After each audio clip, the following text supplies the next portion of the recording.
Have you ever pondered on what it must have been like to be among the 5,000 perched on a hill, listening to Jesus deliver that historic Sermon on the Mount?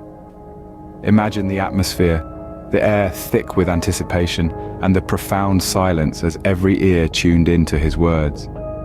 A gentle breeze rustled through the crowd as Jesus began to speak. His voice, calm yet commanding, echoed across the hillside. "Blessed are the poor in spirit," he began, "for theirs is the kingdom of heaven." A simple statement, yet it carried a profound truth. The crowd heard these words, some nodding in understanding, others with furrowed brows, contemplating the depth of this new teaching. As he continued, Jesus spoke of peacemakers, of the meek, of those who hunger and thirst for righteousness. He painted a picture of a kingdom, not of this world, but of the heart, where the humble are exalted and the hungry are filled. The expressions on the faces of the crowd shifted from confusion to awe as they grasped the significance of his words. Jesus then delved into the laws of old, not to abolish them, but to fulfill them.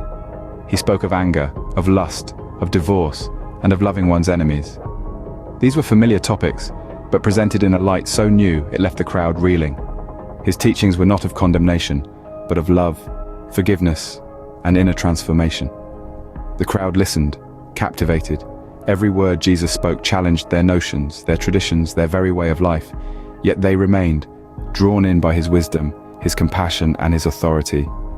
His words stirred their hearts, provoked their thoughts, and instilled hope. It was not a sermon of doom, but a message of redemption and love.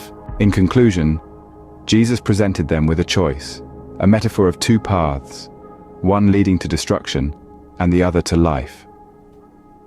"Enter through the narrow gate," he advised them, a statement that urged them to choose the path of righteousness. Though it may be difficult, in those few hours on the hill, the crowd had been privy to a sermon like no other. The Sermon on the Mount, as it came to be known, was a profound discourse that redefined morality, spirituality, and the very essence of human relationships. It was a sermon that illustrated the heart of Jesus' teachings and laid the foundation for Christian ethics. This sermon, delivered over 2,000 years ago, still echoes today. Its message of love, forgiveness, and righteousness is timeless, transcending cultures and generations. It was a sermon that changed the lives of the 5,000 on the Mount that day, and continues to inspire and guide millions around the world today. As we reflect on the Sermon on the Mount, we're reminded that its message is not just about following rules, but about transforming our hearts. It's about choosing the path of love, humility, and peace, and in doing so, experiencing the kingdom of heaven here and now. This was the essence of Jesus' Sermon on the Mount, a message as relevant today as it was on that historic day on the hillside.